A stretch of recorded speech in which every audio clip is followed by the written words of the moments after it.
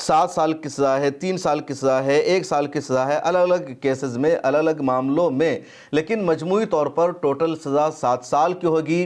اور جیسے ہی کل M P M L A عدالت نے فیصلہ سنایا کہ اعظم خان کے خلاف جعل سازی کے، فرضی ڈاکومنٹس بنانے کے اور فرضی ڈاکومنٹس کو اصلی ڈاکومنٹس کے طور پر پیش کرنے کے ثبوت مل گئے ہیں، اور ان کو، ان کے بیٹے عبداللہ اعظم کو 7 سال کی سزا سنائی جاتی ہے، پولیس نے کورٹ روم سے ہی اپنی کسٹڈی میں اعظم خان، ان کے بیٹے عبداللہ اعظم کو پکڑ لیا اور دونوں کو جا کر جیل میں بند کر دیا۔ اس وقت اعظم خان نے کیا کچھ کہا، سن لیجئے۔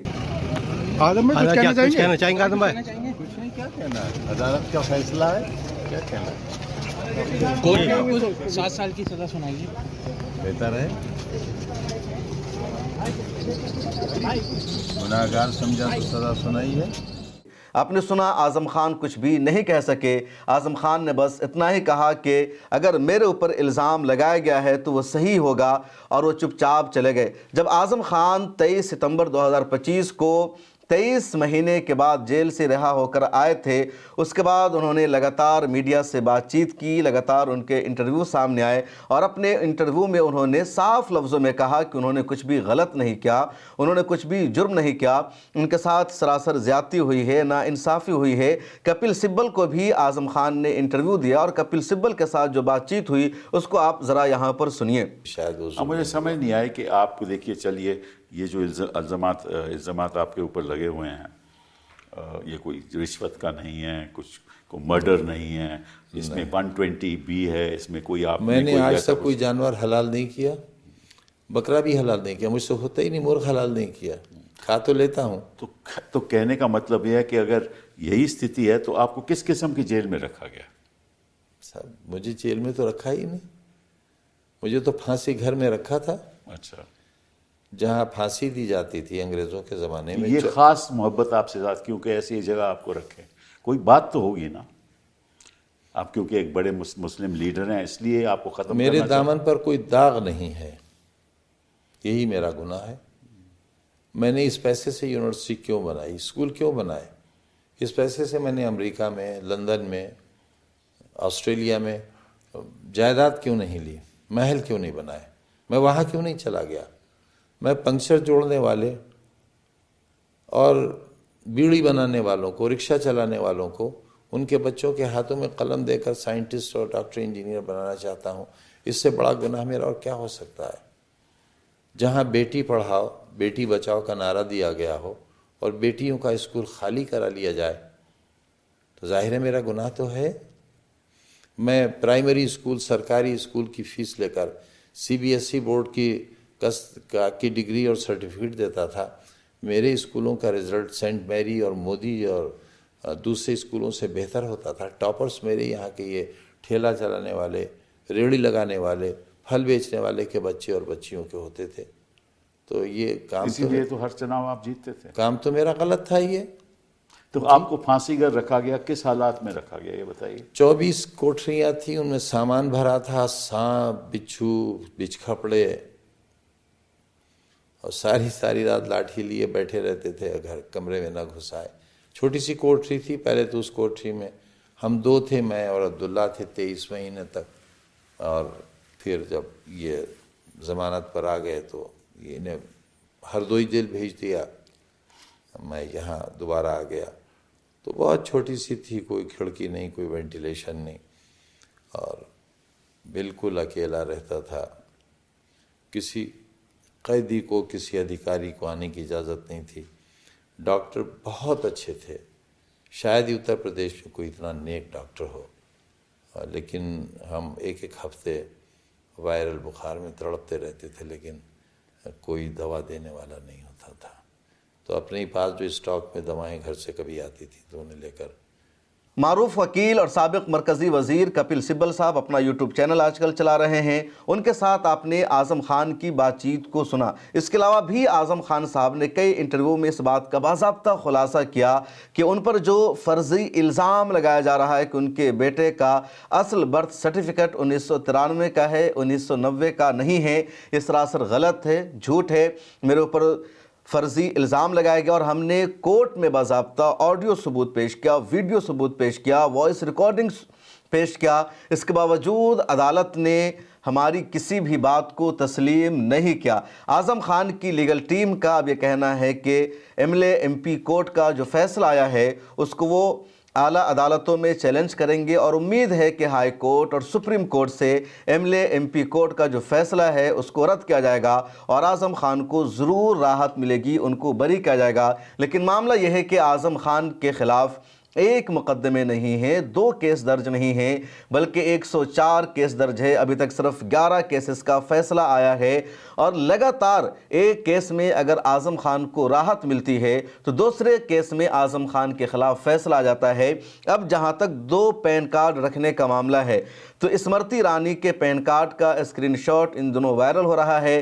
اسمرتی ایرانی کا بھی 2 پین کارڈ بنا ہوا ہے، لیکن اسمرتی ایرانی کے خلاف کوئی مقدمہ نہیں، کوئی ایکشن نہیں۔ اسمرتی ایرانی کا معاملہ بھی عدالت میں پہنچا ہوا ہے۔ اسی طرح اسمرتی ایرانی پر الزام ہے فرضی ڈگری کا، لیکن اس کے باوجود اسمرتی ایرانی کے خلاف کوئی ایکشن نہیں۔ دیش کے وزیر اعظم نریندر مودی پر بھی کنٹینیو الزام لگتا رہا فرضی ڈگری رکھنے کا کہ انہوں نے دلی یونیورسٹی سے BA نہیں کہا تھا، اس کے باوجود ان کے پاس یہ ڈگری ہے کہ دلی یونیورسٹی سے انہوں نے BA کر رکھا۔ اسی طرح ان کی جو ماسٹرز کی ڈگری ہے اس پر ہمیشہ سوال اٹھایا گیا۔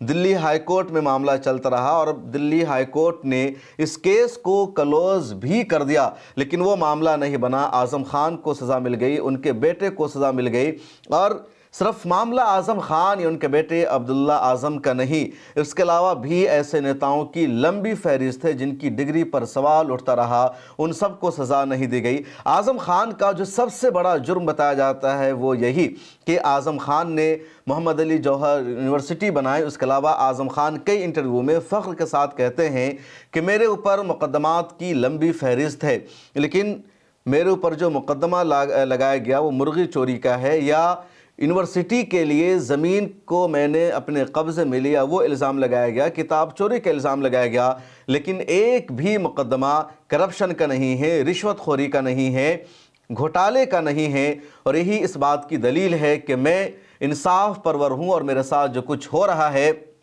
وہ ظلم ہے، زیادتی ہے۔ اتنے مقدمے مجھ پر لاد دیے گئے ہیں کہ ان تمام مقدمات کو جھیلنے کے لیے مجھے اور کئی ساری زندگیاں چاہیے۔ اعظم خان ان دنوں رامپور کی جیل میں بند ہے۔ اب دیکھنا ہے کہ اعظم خان کب تک جیل میں رہیں گے، کب ان کو رہائی ملتی ہے۔ ہائی کورٹ اور سپریم کورٹ سے اعظم خان کو راحت مل پاتی ہے یا نہیں مل پاتی ہے، لیکن یہ ضرور ہے کہ اعظم خان کے پولیٹیکل کیریئر کو ان کے ویرودھیوں نے ایک طرح سے ختم کر دیا ہے۔ اب اعظم خان اور ان کے بیٹے کے لیے 2027 کا اسمبلی چناؤ لڑنا مشکل ہو چکا ہے۔ اس کے علاوہ لوک سبھا کا چناؤ بھی اعظم خان کے لیے لڑنا مشکل ہوگا۔ اعظم خان سماجوادی پارٹی کے فاؤنڈر ممبر ہے۔ ملائم سنگھ یادو نے جب سماجوادی پارٹی کی بنیاد رکھی تو اس وقت اعظم خان بھی ان کے ساتھ برابر کے شریک تھے۔ جب بھی ملائم سنگھ یادو کی سرکار بنی اتر پردیش میں، اعظم خان کو اہم عہدہ ملا، اہم ترین قلم دان ملا، اور اعظم خان کا ہمیشہ جلوہ رہا، ہمیشہ ان کی طوطی بولتی رہی۔ 9 مرتبہ اعظم خان MLA رہ چکے ہیں، 1 مرتبہ MP رہ چکے ہیں، راجہ سبھا بھی جا چکے ہیں۔ ان کی وائف تزین فاطمہ بھی راجہ سبھا کی MP رہ چکی۔ ان کے بیٹے عبداللہ اعظم 2 مرتبہ MLA بنے، اور دونوں مرتبہ ان کے خلاف کیس درج کیا گیا، اور MLA-MP عدالت نے عبداللہ اعظم کی سدستا کو، رکنیت کو رد کر دیا کہ وہ نااہل ہے کیونکہ اس کے خلاف جرم ثابت ہو چکا ہے۔ اعظم خان نارتھ انڈیا میں مسلمانوں کے بہت بڑے لیڈر مانے جاتے رہے ہیں، اور کئی معاملوں میں انہوں نے ہمیشہ کھل کر مسلمانوں کا ساتھ دیا، مسلمانوں کی آواز اٹھائی۔ خاص طور پر سماجوادی پارٹی میں اکھلیش یادو یا ملائم سنگھ کی فیملی کے بعد اگر کسی کا دبدبہ ہے، کوئی پالیسی میکر ہے، کوئی وہاں فیصلہ لیتا ہے، تو اس میں اعظم خان کا ہی ہمیشہ نام رہا ہے۔ اب دیکھنا یہ ہے کہ اعظم خان کی دوبارہ گرفتاری کے بعد، دوبارہ اعظم خان کے جیل جانے کے بعد کون مسلمان لیڈر ان کی جگہ لے گا؟ کیا ضیاء الرحمن برق جگہ لیں گے، اقرا حسن جگہ لے گی، یا مولانا محب اللہ ندوی جگہ لیں گے، یا کوئی اور لیڈر اعظم خان کی جگہ لے گا، یا پھر اکھلیش یادو اعظم خان کی رہائی کے لیے پورے پردیش میں، پورے علاقے میں تحریک چلائیں گے اور ان کو باہر نکالنے کی پوری کوشش کریں گے۔ اس ویڈیو میں اتنا ہی۔ آپ سے گزارش ہے ملت ٹائمز کی ممبرشپ لے لیجئے، ہمیں جوائن کر لیجئے۔ اللہ حافظ۔ مارکیٹ ولف ایپ انڈیا میں بڑی ہی تیزی سے بڑھ رہا ہے اور اس کے 2 million plus download already ہو چکے ہیں۔ تو اس ایپ کے ساتھ آپ اپنی ٹریڈنگ جرنی شروع کیجئے۔ لنک میں نے ڈسکرپشن میں اور پن کمنٹ میں ڈال دیا ہے، بس کلک کر کے ڈاؤن لوڈ کیجئے ابھی۔